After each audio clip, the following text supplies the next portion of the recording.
Hello दोस्तों, wait trans नमस्कार। मैं दीवांशी।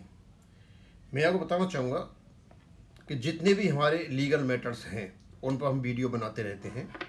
और अभी जो सिंगला केस की सुनवाई जो चली हुई है उस पर मैंने काफ़ी वीडियो बना दिए हैं और लगभग हम 2-3 वीडियो अब भी डेली के बनाएंगे। लेकिन साथ में हम एक चीज़ को और लेकर के चलेंगे और वो है इंडस्ट्रियल रिलेशन कोड 2020, यानी वो लॉ जिसने इंडस्ट्रियल डिस्प्यूट एक्ट 1947 और trade union act 1926, industrial employment standing order act 1940 तीनों को ख़त्म कर दिया। जब ये तीनों ख़त्म हो गए तो आगे जो बेस सेटलमेंट होंगे वो किस प्रकार होंगे, या ये जो यूनियन बनी हुई है, यूएफबी बना हुआ है, ये क्या काम करेगा, आईबीए क्या काम करेगा। क्योंकि जिसके अंतर्गत ये काम किया करते थे आईडीए के अंतर्गत 1947 के अंतर्गत, वो तो हो गया ख़त्म। तो क्या इनकी कलेक्टिव बार्गेनिंग चलेगी? क्योंकि कलेक्टिव बार्गेनिंग को तो इंडस्ट्रियल डिस्प्यूट एक्ट भी मान्यता नहीं देता था। केवल और केवल जुडिशियल रिकॉग्निशन और एक प्रैक्टिस जो चली हुई थी कस्टमरी, उसकी वजह से हो रहा था। और इन्होंने बैंकिंग एक्ट जो था 1970 का, उसको भी दरकिनार कर दिया था। अब सवाल ये उठता है कि यहाँ से आगे इनका क्या होगा, यूनाइटेड फोरम बैंक यूनियंस का क्या होगा।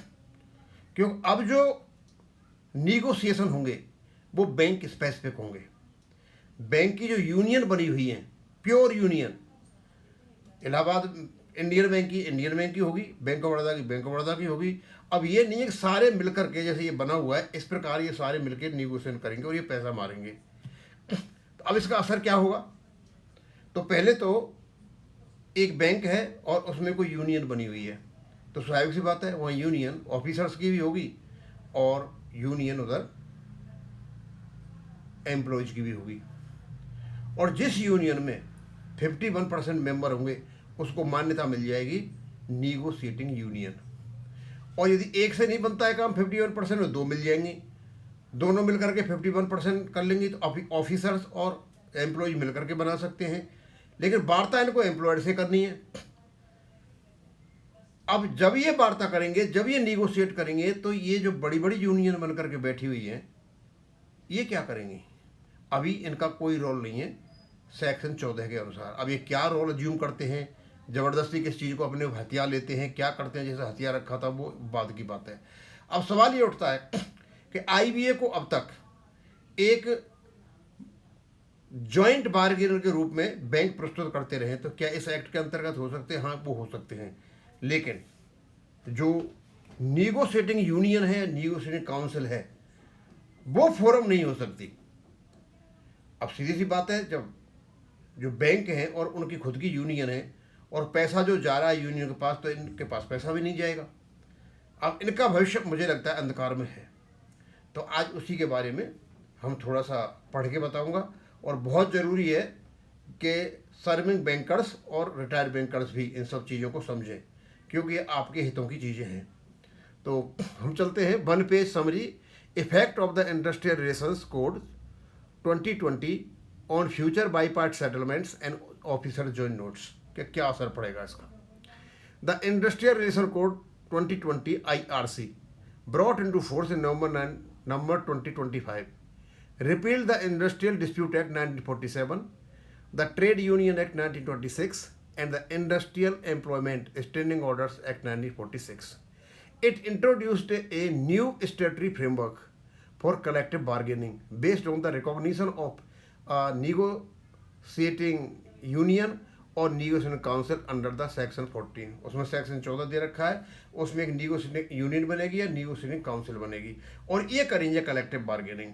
अभी कलेक्टिव बार्गेनिंग यूएफबी और आईबीए क्या करते थे, लेकिन अब ये कलेक्टिव बार्गेनिंग का क्षेत्र बदल जाएगा और ये पहुंच जाएगा बैंकों में। अब या फिर बैंक आईबीए को ऑथराइज कर दें तो सारी जितने भी जो रिकॉग्नाइज्ड यूनियन है ये जाएंगी कलेक्टिव बार्गेनिंग के लिए, न कि ये यूएफबी वाले जाएंगे। कोर्ट तो यही कहता है। For the banking industry this change has significant implications for future by part settlement in officer joint note. Historically by part settlement were negotiated between the Indian Banks Association and the UFBU or its constituent unions, while officers' joint notes were signed between IBA and officers' associations. These arrangements evolved under the legal regime of Industrial Dispute Act 1947 के अंतर्गत ये हुआ करता था. Under the Industrial Relation Code, however, collective bargaining is intended to be conducted through the recognized union or negotiating council of the establishment. The code does not expressly recognize industry labor federations such as the UFBU as statutory negotiating bodies. Therefore, future-based settlement should conform to the recognition and bargaining framework prescribed by the code if they are to enjoy statutory legitimacy. The code also does not specifically provide for the traditional banking practice of executing joint notes for officers. Consequently, future joint notes should also be aligned with the code's framework wherever applicable. आगे है, the Industrial Relation Code does not prohibit banks from authorizing the Indian Bank Association. मतलब जो आपका IRC है ये अब भी Indian bank association को ऑथराइज कर सकता है निगोसिएशन के लिए. तो IBA की कुर्सी तो बच जाएगी. To negotiate on their behalf as an और ये एम्प्लॉयर की एसोसिएशन कहलाएंगी. However such negotiation should be consistent with the statutory scheme governing recognise negotiating representative of the settlements are intended to have the legal effect contemplated by the code. लेकिन इसका जो साथ में negotiation होगा वो केवल और केवल निगोशिएटिंग यूनियन रिकॉग्नाइज होनी चाहिए, वो भी और काउंसिल से होगा. Existing bipartite settlements and joint note remain effective according to their terms.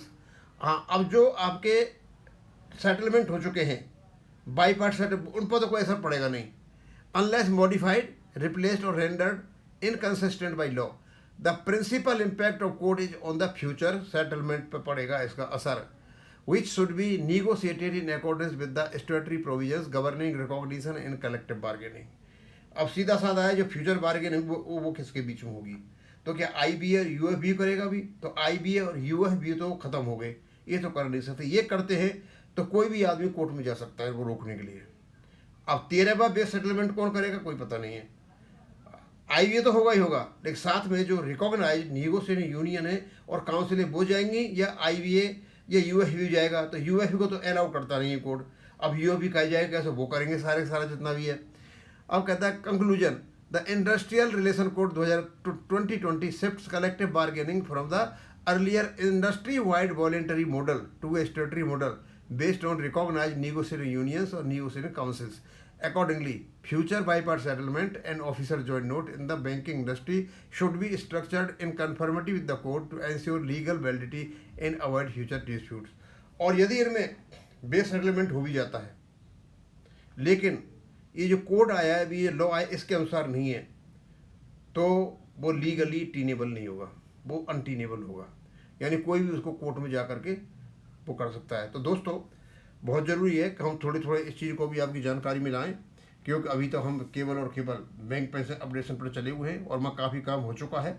और लगभग मैं आपको बताना चाहूँगा जिस प्रकार का ऑर्डर माननीय सुप्रीम कोर्ट से आया और जिस प्रकार की डेवलपमेंट हो रहे हैं, मैं आश्वस्त हूँ कि जब भी सुनवाई होगी फाइनल उस दिन ये केस हमारे पक्ष में आएगा.